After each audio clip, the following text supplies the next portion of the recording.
अस्सलाम वालेकुम नाज़रीन, मैं हूं Majid Chaudhary, voice of the day में खुश आमदीद। नाज़रीन, आज आवाज़ पाकिस्तान के स्टूडियो से हम बात कर रहे हैं। ख़ास तौर पे नाज़रीन, हमने गुज़िश्ता कई प्रोग्राम किए FECHS federal employees cooperative housing society के हवाले से, CDA के हवाले से, कोऑपरेटिव डिपार्टमेंट के हवाले से। अब जो गुज़िश्ता कुछ दिन पहले एक मीटिंग हुई, एक हियरिंग हुई, FECHS को बुलाया गया high court, Islamabad high court के कहने के ऊपर। वहाँ पे बाकायदा LOP और NOC के हवाले से बात की गई, उसके ऊपर डेवलपमेंट भी की गई और वहाँ पे एक सरजंश भी की गई, ख़ास तौर पे जो CDA चेयरमैन है उसके हवाले से। नाज़रीन, आज मैं कुछ अपनी हकीकत आपके सामने रखना चाह रहा हूँ। एक जर्नलिस्ट को कितना मुश्किल है फील्ड के अंदर काम करना। जब आप सच लोगों के सामने लेके आते हैं तो आपको जान से मारने की धमकियाँ दी जाती हैं।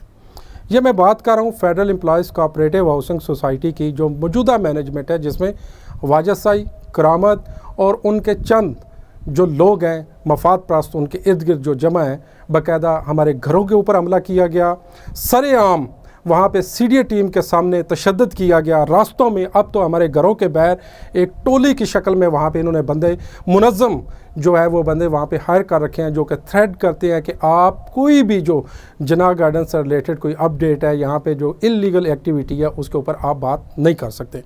ग्रुपों के अंदर, व्हाट्सएप ग्रुपों के अंदर एक कोराम बरपा है, वहाँ पे गाली गलौच दी जाती है। और हमारी जो पुलिस है, इस्लामाबाद पुलिस, आज मैं IG इस्लामाबाद से भी रिक्वेस्ट करूँगा कि ये हमारी पुलिस का कैसा सिस्टम है। कोई 4 से 5 एप्लीकेशन जाने के बावजूद आज तक एक FIR ना लॉन्च हुई और ना ही मुल्ज़मान को पकड़ा गया।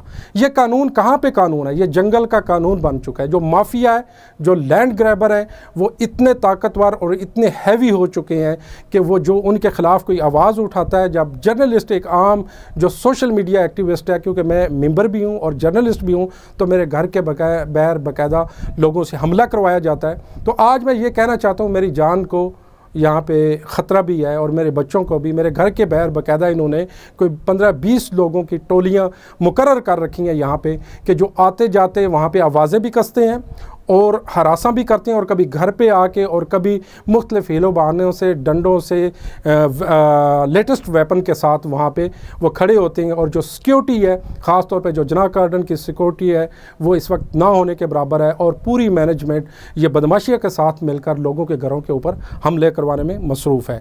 तो आज मैं ये CDA के हवाले से भी बात करूँगा। ये जो कोऑपरेटिव डिपार्टमेंट है, ख़ास तौर पर इस वक्त जो कोऑपरेटिव डिपार्टमेंट के अंदर जो सेक्रेटरी कोऑपरेटिव राबिया औरंगज़ेब गालिबन सेक्रेटरी कोऑपरेटिव ही होंगी, यही कहा जा रहा है, वो इनकी पुष्ट पनाही कर रही हैं। और वकार शाह जो कि जना गार्डन का रिहायशी भी है, हर गैर कानूनी, हर 2 नंबर काम के अंदर इनकी खुल के वो यहाँ पे जो है वो पुष्पनाई कर रहा है। जहाँ पे कोई इल्लीगल गैर कानूनी काम होता है तो वहाँ पे वो खुल के खड़े होते हैं। क्योंकि हमने इसी मैनेजमेंट के हवाले से कुछ एप्लीकेशंस के ऊपर हम काम कर रहे थे जो करप्शन के हवाले से हैं। इस मैनेजमेंट कमेटी के सदर और नायब सदर, जब उनके ख़िलाफ़ एक इंक्वायरी रजिस्ट्रार ऑफिस की मंजूरी के साथ ऐसी सदर को मार की जाती है, शुरू होती है, तो सदर और नायब सदर इस्तीफ़ा दे देते हैं और इन इल्ज़ामात को तस्लीम करते हैं और ये कहते हैं कि हमारी जो मौजूदा मैनेजमेंट कमेटी है ये बड़े पैमाने के ऊपर करप्शन कर रही है, हम इसके आई विटनेस हैं, हम ये तहरीरी बयान आपके सामने। लेकिन उस इंक्वायरी की कानून के मुताबिक जो रिपोर्ट आनी होती है वो 15 दिन का जो है ना वो दौरानिया होता है, लेकिन आज 10 माह होने वाले हैं।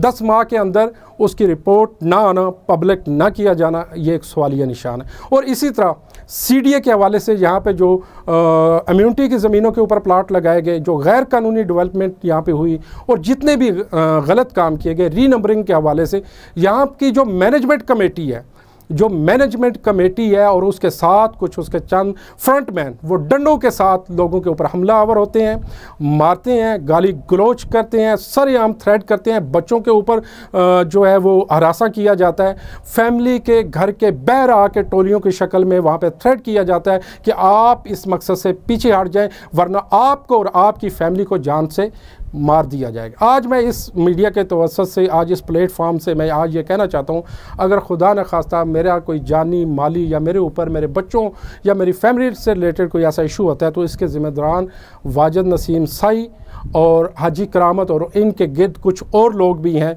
उनके नाम भी मैंने अपने घर वालों को लिख के दे दिए हैं। और उसके साथ जो अपोजिशन है जिसके अंदर नवाज़ खान साहब और कुछ और लोग भी शामिल हैं, कि जो ये एक माफिया है, इनका ये जो गठजोड़ है ये मुकम्मल जो है ना इस वक्त ताकतवर हो चुका है। ये लोगों के जो 7,000 फैक्ट्री हैं उनके प्लाटों को मद में उनसे रकम ये खा चुके हैं, और यहाँ पे एक बहुत बड़ा फ्रॉड किया गया। 30 अरब रुपए की करप्शन की गई, 30 अरब रुपए की करप्शन। नैब ने आज तक इनके ऊपर कोई कार्रवाई ना की। नैब के अंदर जो है वो जाता है केस, वहाँ पे इंक्वायरी जो है वो अभी तक सर्द खाने में पड़ी हुई है। FIA वो भी खामोश है। FIA के अंदर बेशुमार केसेस चल रहे हैं, लेकिन मजाल है कि एक केस के ऊपर भी फैसला दिया हो या कोई रिकवरी की हो या मुलजमान को सलाखों के पीछे बंद किया हो। सिर्फ 3-4 दिन कुछ जो सबका मैनेजमेंट कमेटियाँ थी, 3 से 4 दिन उनका रिमांड लिया जाता है और ख़ुद ही उनको मैनेजमेंट कमेटी और FIA की मिली भगत के साथ उनको रिलीज़ कर दिया जाता है। वो दन दनाते फिर रहे हैं। ये जो गुंडा माफिया है, ये जो सरेआम बदमाशिया है, अब ये लोगों के जो रिहायशी हैं इनके घरों के ऊपर हमला आवर हो रहे हैं। इसको कौन रोकेगा? रियासत में कोई इदारा नहीं, रियासती रिट तकरीबन नाकाम हो चुकी है। आज इस्लामाबाद के अंदर बैठे हुए यहाँ पे हम जब ये बात कर रहे हैं तो ये बड़ा अफसोस का मकाम है। आज मुझे ये कहना पड़ रहा है, मैं एक ऐसे शहर में रहता हूँ, एक ऐसे मुआशरे में रहता हूँ जहाँ पे कानून नाम की कोई चीज़ मौजूद नहीं। एक सरेआम शहरी को तशद्दुद का निशाना बनाया जाता है। पुलिस वहाँ पे जाके पुलिस क्या करती है कि उसी शहरी के ख़िलाफ़ वहाँ पे जो है वो केसेस बनाना शुरू कर देती है। तो ये हमारी पुलिस का रवैया है। IG इस्लामाबाद और जो SSP ऑपरेशन है उनको हमने बाकायदा दरख्वास्त दी कि एक जर्नलिस्ट जो एक सोशल मीडिया एक्टिविस्ट है उसके ऊपर सरेआम जो है ये हमला किया गया, 780A के तहत इसका मुकदमा दर्ज किया जाए। लेकिन आज तक 6 से 7 एप्लीकेशन जाने के बावजूद हमारा FIR या कोई भी मुकदमा दर्ज ना हो सका। ये कितने ताकतवर लोग हैं, इनके पीछे कौन कौन से लोग खड़े हैं। ये अंदाज़ा लगाइए कि आज अगर घरों के ऊपर आके ये हमला कर रहे हैं, मेरे ऊपर बराह रास्त हमला कर रहे हैं, मेरे घर के ऊपर हमला किया जा रहा है, मैं जहाँ से गुजरता हूँ वहाँ पे ये टोलियों के शक्ल में खड़े होते हैं।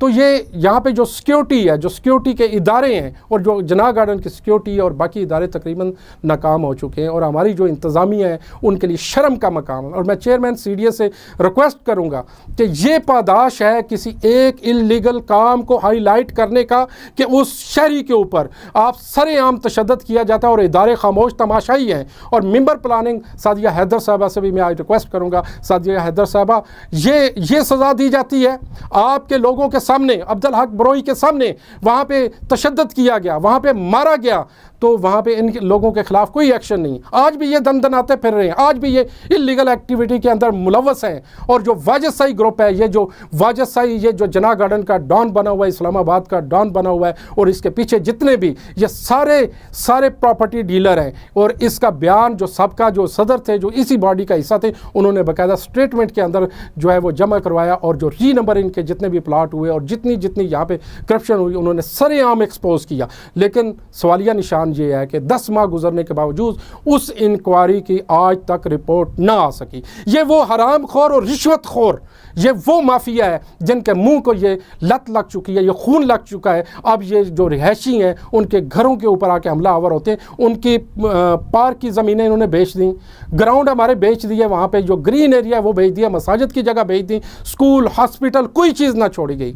1200 इम्यूनिटी की 1200 कनाल के ऊपर इन्होंने प्लाट लगा के सेल कर दिए। बच्चों के खेलने के लिए पूरे जना गार्डन के अंदर कोई ग्राउंड नहीं है, कोई हॉस्पिटल नहीं है, कोई स्कूल नहीं है, और ना ही कोई पार्क है। आप ये अंदाज़ा करें कि हम जाएं तो जाएं किधर। कानून यहाँ इस्लामाबाद कैपिटल के अंदर बैठे हुए शहबाज शरीफ साहब से मेरी ये आज रिक्वेस्ट है, शहबाज शरीफ साहब, आप कहते हैं कि आर शहरी को आप तहफ़्फ़ुज़ देंगे, लेकिन ये माफिया आप तक एप्लीकेशन गई, सदर तक एप्लीकेशन की, जो हमारे मोहतरम सदर साहब हैं उन्होंने मार्क की, लेकिन उसके ऊपर कोई कार्रवाई ना हो सकी। सेनेट के चेयरमैन साहब तक हमने अप्रोच किया, वहाँ पे एप्लीकेशन दी, लेकिन उसके ऊपर कोई कार्रवाई ना हो सकी। मोहसिन नकवी साहब जो इंटीरियर मिनिस्टर हैं उनके पास हमने एप्लीकेशन दी, लेकिन कोई उसके ऊपर कार्रवाई ना हो सकी। FIA के अंदर हमने एप्लीकेशन दी, उसके ऊपर कोई कार्रवाई ना हो सकी। हमने पुलिस स्टेशन, SSP ऑपरेशन और बाकी लोगों को एप्लीकेशन दी, उसके ऊपर भी कोई कार्रवाई ना हो सकी। तो जाएं हम कहाँ? ये जो कोऑपरेटिव डिपार्टमेंट है, ये जो कोऑपरेटिव सेक्रेटरी राबिया औरंगज़ेब और वकार शाह और वाजिद सईद का ये जो गठजोड़ है, आने वाले प्रोग्राम में मैं इंशाल्लाह इंकशाफ भी करूँगा, ये किस तरीके से इनको तहफ़्फ़ुज़ दे रहे हैं, किस तरीके से जो इल्लीगल काम है उनके ऊपर ये इनकी छतर छाया है, किस तरह जो सेक्रेटरी कोऑपरेटिव है बजाय वो उन मुतासरीन को सुने, उनके मसाइल को हल करें, उनको बुला के जो वहाँ पे गलियाँ और प्लाट चेंज किए गए, जहाँ पे पूरे नक्शे तब्दील कर दिए गए, यहाँ पे पूरी इम्यूनिटी की लैंड के ऊपर प्लाट लगा के फ़रोख्त कर दिए गए, अभी भी फ़रोख्त हो रहे हैं, लेकिन उसको रोक पाती वो, बल्कि वहाँ पे डिफेंड करती हैं, कहती हैं कि मुझे इन पे पूरा एतमाद है, ये डिलीवर करेंगे। और ये डिलीवर क्या कर रहे हैं? ना तो हमारे पास गैस है, ना बिजली है, ना पानी है, कोई चीज़ भी नहीं है यहाँ पे। जो शहरी हैं, जो मेम्बरान है यहाँ पे बेबसी की ज़िंदगी गुजारे हैं। तो इंशाल्लाह नेक्स्ट प्रोग्राम में मैं कुछ हक़ाइक़ मेम्बरान के सामने रखूँगा। मेरी ये रिक्वेस्ट होगी चीफ़ जस्टिस ऑफ पाकिस्तान से, और मेरी रिक्वेस्ट है ये प्राइम मिनिस्टर ऑफ पाकिस्तान से, मेरी रिक्वेस्ट है आर्मी चीफ साहब से कि जो एक सुप्रीम इदारा है, आप देखते हैं हमने पहले भी कई गुजारिशात आपसे की कि इन माफिया को खुदारा लगाम डालें। हम तो आवाज़ उठा सकते हैं, हम कमज़ोर लोग हैं, हम इनके साथ ना तो लड़ाई कर सकते हैं, ना इनके साथ हम झगड़ा कर सकते हैं, ना हम इनको गालियां दे सकते हैं। हमारे बच्चों को ख़तरा है, हमारी जान को ख़तरा है, हमारे घरों को ख़तरा है। तो खुदारा इसके ऊपर सख्त एक्शन ले और इन लोगों को लगाम डालें। शुक्रिया। इसी के साथ माजिद चौधरी को इजाज़त दीजिएगा। नेक्स्ट प्रोग्राम में इंशाल्लाह फिर हाज़िर होंगे, तब तक के लिए इजाज़त।